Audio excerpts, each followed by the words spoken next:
Arc-en-Ciel, chaque dimanche. Actualité, culture, économie, société et animation festive. Avec Abdelatif Arc-en-Ciel, la chronique.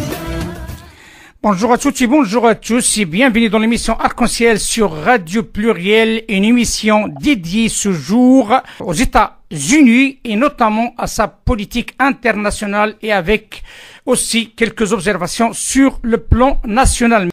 Comme ça a été annoncé, nous sommes heureux d'être en ligne avec Monsieur Gérald Olivier. Bonjour et bienvenue dans l'émission Arc-en-Ciel. Merci à vous. Il faut préciser à notre auditoire que M. Gérald Olivier, journaliste franco-américain, spécialiste des États-Unis, chercheur à l'Institut Prospective et Sécurité en Europe, mais aussi il est auteur, surtout d'un livre de taille, la biographie de Mitt Romney, sénateur et ancien candidat des élections présidentielles américaines. Mais si je me trompe pas, d'ici le mois de mars, nous aurons le plaisir d'avoir un autre ouvrage de M. Gérald Olivier sur la route de la Maison Blanche, édition Jean Ficolet. Est-ce que je me trompe?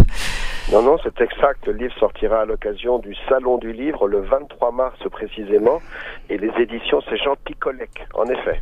Dans une Amérique que tout le monde dise comme quoi elle est coupée en deux, comment vous voyez-vous l'issue de la crise de l'exécutif américain avec le Congrès sur l'affaire du mur avec le Mexique et surtout la marche arrière du président Trump après le refus du président mexicain de financer le mur? Et comment vous interprétez le fait que le président Trump s'adresse pour la première fois depuis son élection au peuple américain sur le sujet? Écoutez, la question est très vaste.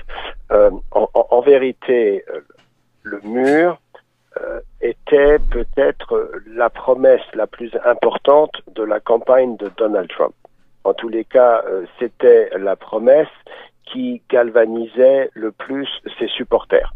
Si vous avez encore en tête les images des grands meetings de la campagne présidentielle de 2016, dès que Donald Trump disait « build that wall » en anglais, construisez ce mur, les foules reprenaient en chœur et ça durait des minutes et des minutes et des minutes. Donc c'est une promesse extrêmement importante, c'est une promesse qui est à la fois symbolique et c'est une promesse qui montre que plus que vouloir construire un mur, Donald Trump entendait faire quelque chose sur la question de l'immigration.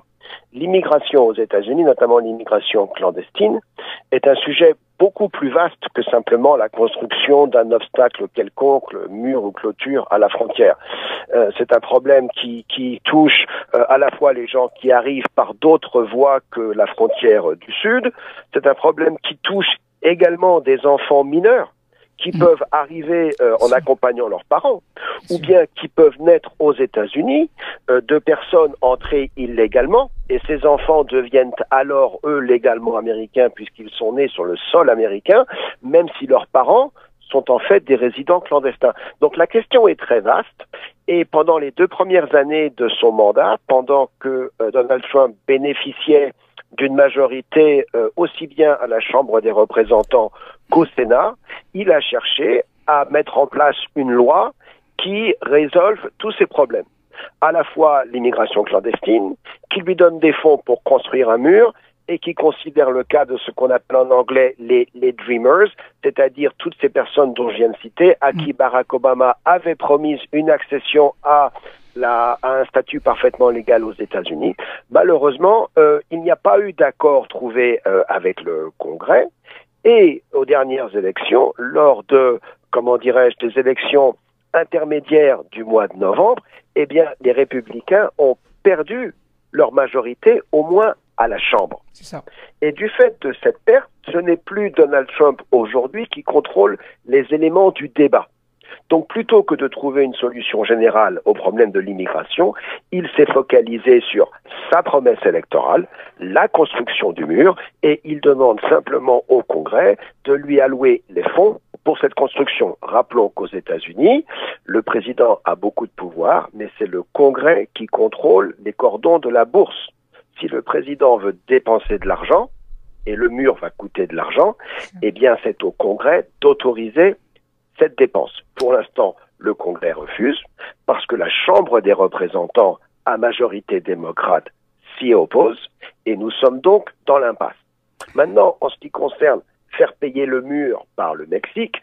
Il ne s'est jamais agi de construire le mur et d'envoyer la facture par Federal Express ou DHL à Monsieur le Président du Mexique. Mais l'idée était que il y a un certain coût à l'immigration clandestine, coût en termes de dépenses sociales, coût en termes de criminalité, coût en termes de comment dirais-je, transfert de drogue et autres qui passent à travers cette frontière.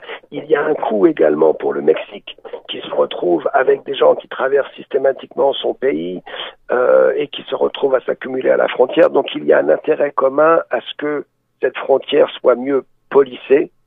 Et comme en même temps que Trump a travaillé sur l'immigration, il a travaillé sur une renégociation de l'accord de libre-échange avec le Mexique, ce qui s'appelait à l'époque le NAFTA, et que ce traité est aujourd'hui plus favorable aux entreprises américaines, Trump a dans l'idée que le bénéfice que ces entreprises tireront de la nouvelle situation seront bien supérieurs au coût de la construction du mur. C'est pour ça que sur ce point, il continue de dire que le Mexique paiera pour le mur, même si c'est une demi-vérité ou une vérité indirecte. Un grand nombre de démissions au sein de sa propre équipe. Est-ce que cela signifie quelque chose de grave qui ne colle pas dans le programme, ou bien c'est le personnage? Que pensez-vous? Ça signifie qu'il est très très difficile de travailler pour Donald Trump. Alors, la situation que l'on a là, elle n'est pas franchement préoccupante, mais disons qu'elle est relativement inhabituelle. Parce que c'est vrai que le secrétaire à la défense est parti et qu'on a pour l'instant ce qu'on appelle en anglais un acting secretary, c'est-à-dire qu'on a une sorte de secrétaire intérimaire. On a la même chose au sein du département de la justice. On a eu la même chose, ou on a la même chose pour le chef de cabinet, le chief of staff. Et ce sont trois positions extrêmement importantes. On a vu au sein de l'administration Trump un roulement, c'est-à-dire une succession des personnalités à des postes importants, beaucoup plus rapide que dans n'importe quelle administration récente. Donc le personnage n'est pas facile à gérer. Maintenant, c'est qui il est et c'est sa façon de travailler. Trump aime organiser le chaos autour de lui et sortir un certain ordre favorable de ce chaos. C'est exactement, enfin c'est pas exactement, mais on a un parallèle avec la situation face au Congrès aujourd'hui. Trump est un juste-au-boutiste. Et il pense que le Congrès, les démocrates, vont craquer avant lui. C'est un bras de force. Il y aura des yeux le premier. Donc, il continue de pousser, et ensuite, quand il s'agit de ses collaborateurs, il y en a qui craquent plus vite que d'autres, et il y en a un certain nombre qui finissent par déclarer forfait ou abandonner le jeu. Mais, petite digression et petit rappel tout récent, on a eu la démission du général James Mattis, secrétaire à la Défense, suite à la déclaration du président comme quoi les troupes américaines allaient se retirer de Syrie sous 4 semaines ou 30 jours. James Mattis y était opposé, il a démissionné. On s'aperçoit aujourd'hui, après réflexion, que les troupes américaines ne vont pas quitter la Syrie aussi rapidement que prévu. Donc on a eu peut-être, de part et d'autre, un certain emballement et qui aurait pu éviter au moins une démission. Mais à l'évidence, Donald Trump a une très forte personnalité. Les gens qui travaillent autour de lui sont également des gens qui ont un passé, qui ont un curriculum vitae de très haute qualité, et tous ne peuvent pas supporter de travailler pour ce type de personnage pendant très longtemps. Donc il y a une usure plus rapide avec lui qu'avec d'autres, et c'est un petit peu le prix de cette personnalité hors du commun. Oui. Justement, c'est le risque qu'il se trouve seul. Il ne se retrouvera pas seul. Le risque n'est pas tant qu'il se retrouve seul. Le risque est qu'il fasse appel à des personnalités qui n'ont pas forcément l'exploit et qui ne soient pas aussi efficaces à leur poste qu'on aurait pu l'espérer. Lorsqu'on regarde, par exemple, certaines des nominations qu'il a effectuées tout premier, Rex Tillerson, qui était son premier secrétaire d'État, qui n'était pas quelqu'un qui était issu du monde politique. Bon, a posteriori, on s'aperçoit que sa gestion a été loin d'être parfaite et que Donald Trump, lui, est un outsider de la politique, mais il aurait plutôt intérêt à s'entourer de gens qui sont des insiders de la politique, qui savent comment le système fonctionne, qui savent comment faire travailler le Congrès, parce que ce serait beaucoup plus efficace. Et ça, c'est peut-être le risque qui qui se passe aujourd'hui, c'est qu'un certain nombre d'hommes politiques n'ont plus forcément envie de se risquer à s'approcher aussi près ou à collaborer de manière aussi intense avec Donald Trump. Et dans ce sens-là, il pourrait être un petit peu plus isolé pour les 2 années qui lui restent à tirer de son premier mandat. Bien entendu, c'est pourquoi, avec cette pression médiatique aussi qui se rajoute sur le président Trump, à travers le monde, et aussi cette volonté, sa façon de voir les choses pour amener l'Amérique là où il souhaite l'amener, ne le pousse pas, d'après vous, à préparer dès maintenant, vu le revers qu'il a eu pendant les élections de mi-mandat, à préparer ce programme électoral pour 2020? Donald Trump n'a pas besoin d'un programme. Il a un programme qui tient en 2 mots, America First. Ça ne va pas changer. Il est président américain, il s'occupe de l'Amérique et c'est ce qu'il va continuer à faire. Maintenant, je pense qu'il a l'intention de se présenter pour un second mandat, oui, et il va se présenter avec un atout majeur, c'est l'économie américaine. Son rapport avec les médias est un rapport conflictuel, sauf peut-être avec Fox News et encore, mais avec tous les grands médias, que ce soit les médias télévision comme MSNBC, CNN, ou les grands médias papier comme le New York Times ou le Washington Post, qui sont tous de tendance beaucoup plus libérale de gauche. Il est évident qu'avec eux, il a une relation conflictuelle parce que leur couverture de sa présidence est, comme chacun le sait et le constate, très très négative, alors même que tout ne va pas si mal que ça aux États-Unis. On peut critiquer la méthode, mais au moins d'un point de vue économique, on ne peut pas critiquer pour l'instant les résultats. Et lorsque vous regardez l'analyse économique des États-Unis par des analystes tout à fait impartiaux ou plus ou moins financiers et les grandes banques, tout le monde va reconnaître que les fondamentaux économiques aux États-Unis sont très bons et qu'ils sont meilleurs qu'ils étaient il y a 2 ans. Après, combien de temps ça va durer, on ne sait pas. Est-ce que ça peut être du très long terme, on ne sait pas. Mais au moins, de ce point de vue-là, Donald Trump a créé un élan que personne depuis les années 1990 n'avait été en mesure d'apporter à l'économie américaine. Donc il va se présenter devant les électeurs en 2020 avec, si les choses se poursuivent telles quelles, avec cet atout. Et il aura en face de lui, très vraisemblablement, des démocrates extrêmement divisés.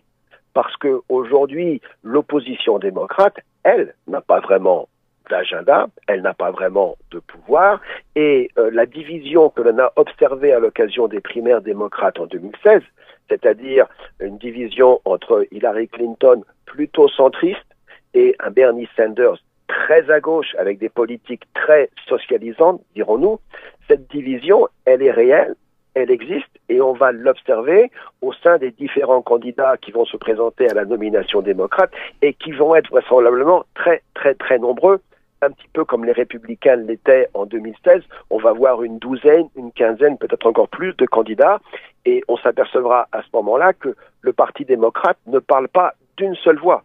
Et donc c'est toujours facile d'être contre quelqu'un et on peut être contre Trump, mais être pour quelque chose et être pour le candidat à mettre à la place de Trump, c'est pas si facile que ça. Donc, à mon avis, il va se présenter pour sa réélection dans une situation relativement favorable. Maintenant, à ce moment-là, le shutdown actuel sera terminé parce qu'il ne va pas durer éternellement. On est sur une impasse qui, à mon avis, va se résoudre dans les 15 jours à venir. Parce qu'à la fin du mois, le président doit présenter son discours sur l'état de l'Union, qui est une des traditions politiques américaines, grand discours devant le Congrès, et on voit difficilement Donald Trump se présenter pour ce discours avec un gouvernement, c'est-à-dire une administration qui ne serait pas en fonctionnement, et donc inévitablement, d'ici 10 jours, soit les démocrates, soit Donald Trump trouveront une solution pour permettre au gouvernement de reprendre son fonctionnement. Monsieur Gérald Olivier, merci infiniment de cet éclairage fort intéressant pour notre auditoire, journaliste franco-américain spécialisé des États-Unis, chercheur à l'Institut Prospective et Sécurité en Europe. Je vous dis à très bientôt. Merci à vous, bon après-midi, au revoir. Merci monsieur, au revoir monsieur, au revoir.